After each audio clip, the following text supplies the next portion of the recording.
And while you're thinking about that, coming to the microphone now is State Representative Glen Cordelli of Tuftonboro. Representative Cordelli, good afternoon and welcome to the Girard at Large radio show. It's a pleasure to be with you this afternoon. It's a very interesting day. Well, it is. So before we get to a couple things, are you here?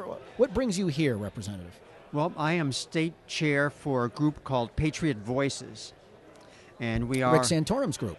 Rick Santorum founded this group, and we're very interested in conservative issues and trying to build a single voice into a multitude of voices to advance conservative issues, now, causes. Senator Santorum is notable for his absence here. He's about the only potential presidential candidate that is not here. Would you mind sharing, if you know, why the senator from Pennsylvania, who's normally not shy about coming to events, is not with us today? It's my understanding he had a conflict. I'm not sure where exactly he is, but he will be here in New Hampshire in May.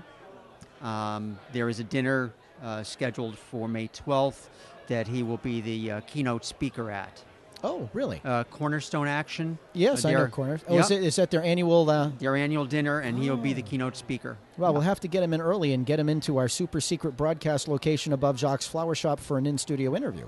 We'll see what we can do and to help make that happen. Yeah. I did several with him when he ran last time. Of course, I never could get him in studio. He was always calling in from somewhere around the country. Yes, and actually, last time he was here at the Northeast Leadership Conference last year, I was his staff person for the day and drove him up from Logan Airport, and he did a radio interview to Michigan from the backseat of my car. Well, if he's in the backseat of your car again, then you just bring him up to Pinardville. Will do.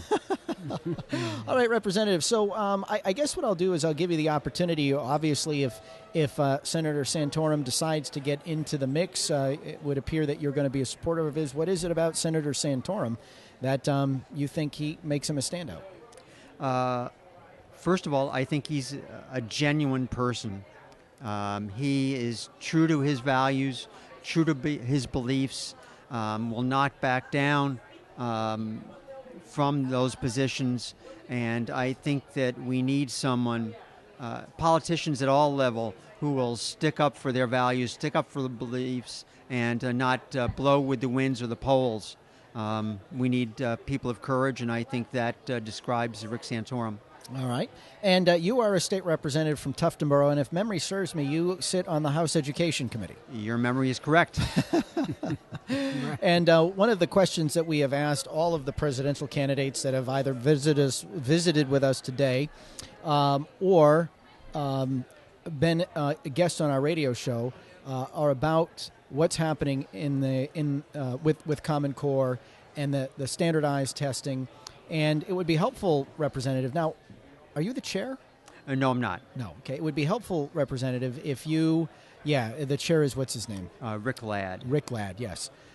If you could share with our audience some of what the state is doing, the legislature is at least trying to doing, the House, to reestablish for real local control. Is there any hope of the legislature, knocking the State Board of Education back on its heels and reminding them that they're not elected by anybody? Right, reminding them that parents are the ones who should be in control of their children's education.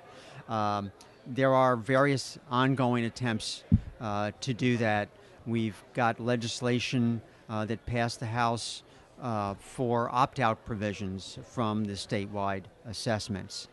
We have legislation that will scale back the number of assessments. Everybody, teachers, parents, legislators alike, are concerned about the amount of testing that's going on, more assessment than teaching at this point. So there is legislation we're working on right now that passed the House, got amended at the House level on the floor, that we're trying to arrive at a compromise on in the Senate that will scale back some of those assessments, but not put into legislation pilot programs that the department wants to embark on that actually... That's House Bill 323. You're absolutely correct.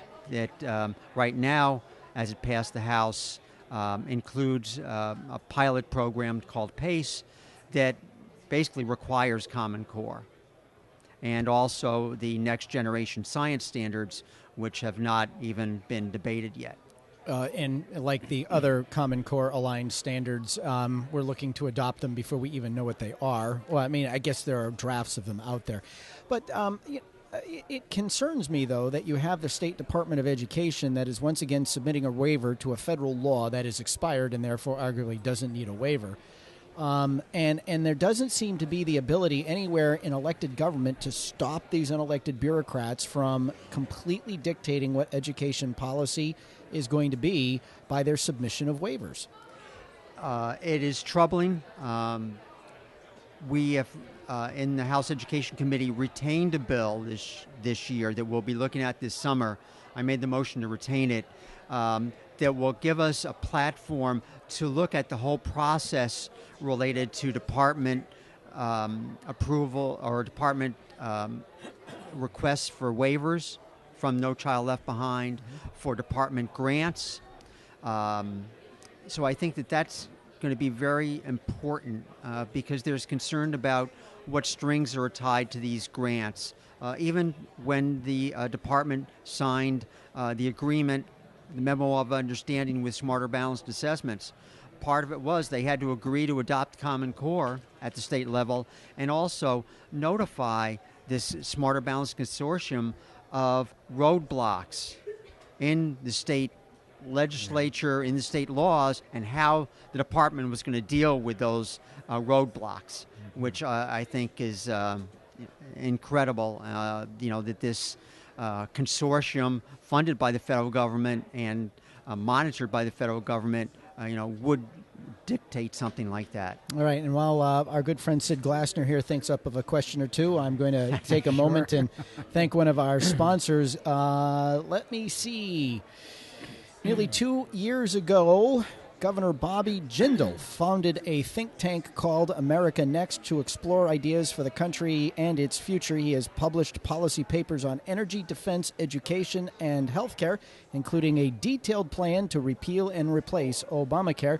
You can read all of the America Next policy papers offered by Governor Bobby Jindal of Louisiana at americanext.org. That's americanext.org. So I'm going to let someone who's marginally versed in education, jump in here because I'm sure, Representative, he's got some questions for you about things happening under the Golden Dome. Yes. Representative Cordelli, you had mentioned something about we started talking about the next generation science standards. Okay, you know what? I hate to do this. Wait. However, Governor Bush is about to begin his address, so Representative Cordelli, if you're welcome to stay with us, but our mandate here is to cover the speeches and fit the interviews in between. So, following up on our discussion, it'd be interesting to see what Governor Bush has to say. Yes, we all know he loves the Common Core. We'll talk about it on the show. You have 5 minutes?